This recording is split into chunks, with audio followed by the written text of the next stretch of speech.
perdeu competitividade, era só 40. Não, ele reconstruiu o resto do mundo. Saiu de uma situação anormal e voltou para o normal. Normal, uma coisa seja hegemonia, outra coisa é o único país não destruído do mundo.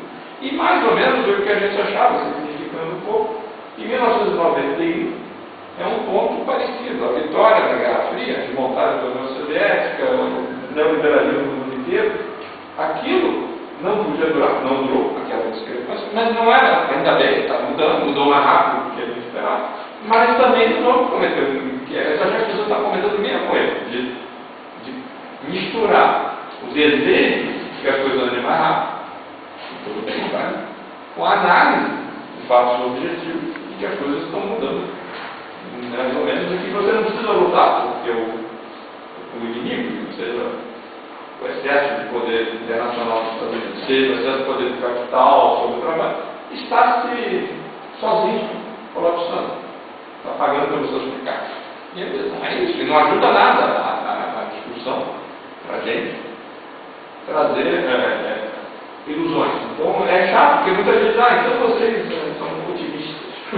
Quando eu sou otimista contra o rival, é uma coisa extrema, mas é para entender o contexto desse livro. Isso não é um livro a favor dos Estados Unidos, é um livro dizendo, calma, gente. Depois, como se sabe, muita coisa aconteceu depois de setembro de 2008, a crise internacional, americana e internacional, que não parecia ser tão grave, ficou uma coisa bem complicada, que você vai comentar um pouco aqui. E agora retoma essa mesma discussão, sabe? Depois da crise, agora tem o G20, a China, direitos especiais de saque, em vez de dólar, é a nova arquitetura do sistema financeiro internacional, é isso, é aquilo, mas só para motivar você, porque só estou de olho na próxima,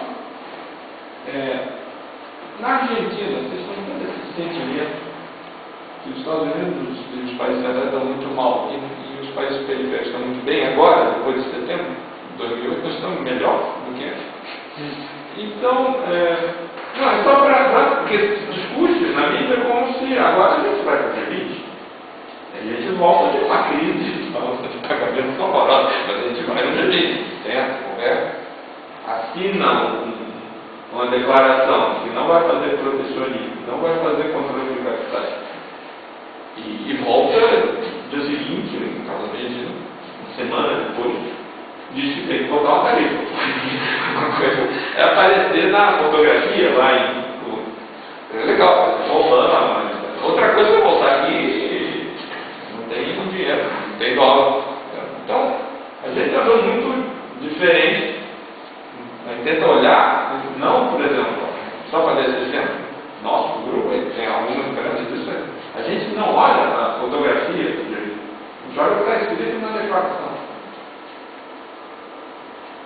Então, o que une o nosso grupo, mais do que qualquer coisa, digamos, seguir a tradição estruturalista latino-americana e mais antiga da economia clássica, que tem tudo a ver, de ênfase nos fatores objetivos, tanto econômicos quanto políticos. Porque, senão, a ilusão, por exemplo, no momento sério, do multilateralismo, do multi-sei lá o quê, é uma coisa que a gente não precisa se preocupar. Eles estão sempre colapsando, eles estão acabando, eles pegaram.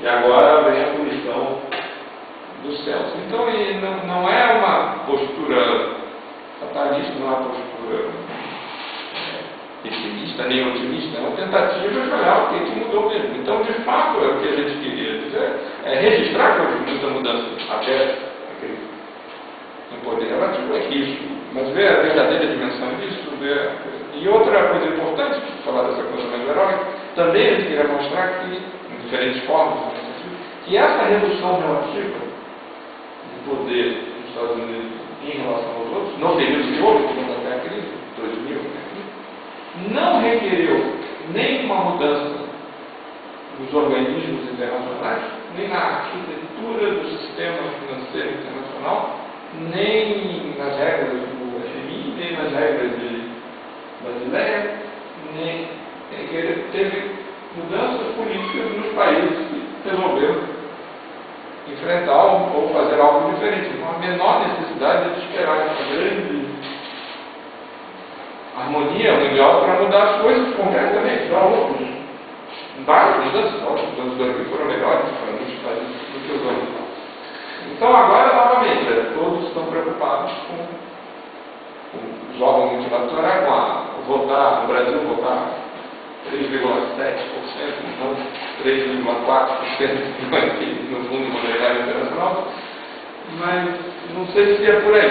Então a gente é meio preocupado, inclusive com nossos amigos do Brasil, porque a gente debate muito com os amigos. Por exemplo, nosso amigo do Itamaraty, das Relações Exteriores Brasileiras, que estão um pouco empolgados com ser chamados a participar de fóruns onde eles não eram chamados. E às vezes eles reclamam, então um pouco, para entender o background disso aqui, não é o problema do outro lado. O problema que a gente vê no Brasil das forças progressistas, às vezes são um pouco ingênuas ou eles são otimistas demais. Nossa tendência, pelo menos lá, não sei como é que a tendência lá agora está meio de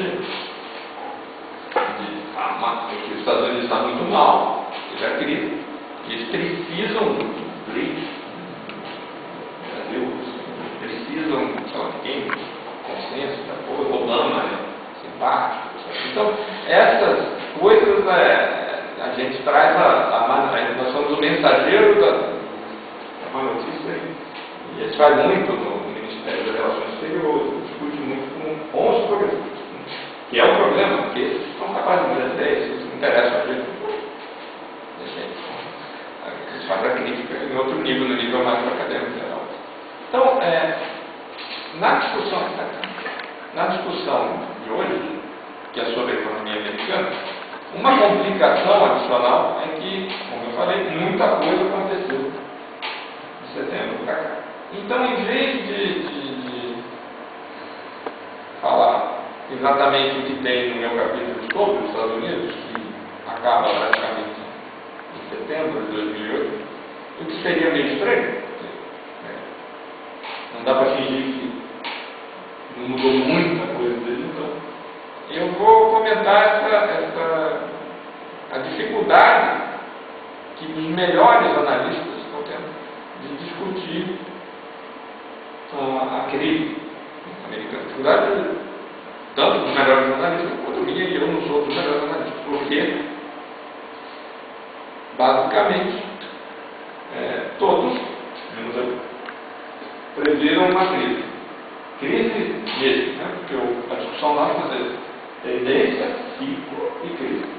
Ciclo, tudo bem, estava revertendo. Agora a crise, nesse sentido grave que houve, né? Muita gente previu uma crise muito grave, menos eu. Porém, não previu a crise que de fato ocorreu. Em primeiro lugar, a imensa maioria das pessoas que previu uma crise muito grave dizia que ia ser a crise do dólar, não uma crise interna dos Estados Unidos. E que haveria uma fuga do dólar, não uma fuga para o dólar. A primeira coisa. Outros falavam, os assuntos que se previram muito estranhos. E aqui eu vou mostrar essa capa, só uma curiosidade. A capa do livro já é meio engraçada. Não foi a gente que escolheu, foi a editora. Mas a capa que foi rejeitada pela própria editora, que estava muito, como se diz aqui, kitsch, muito kitsch. O kitsch. Essa aqui, que já mostra como no senso comum, né? Os Estados Unidos são esse pequeno caminhão carregando muita coisa, inclusive o dólar, dá um peso. É porque os senso comum os americanos estão caindo debaixo do peso. Felizmente eles rejeitaram, além de ser feia, porque ela dá uma ideia, se fosse o colapso americano, melhor, ela feia, mas ela. Mas o livro está dizendo o mito do colapso, isso aqui dá para colapsar. Certo?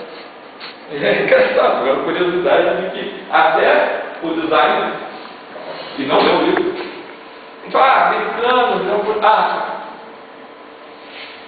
Você vê como na cultura está para explodir, mas está a explodir o dólar, vai ser. Todo mundo vai explodir. E explodiu ao contrário. Então, o fato de ter uma crise, mas não a que todo mundo acha que vai ter, conflita. Teve um artigo do Bradford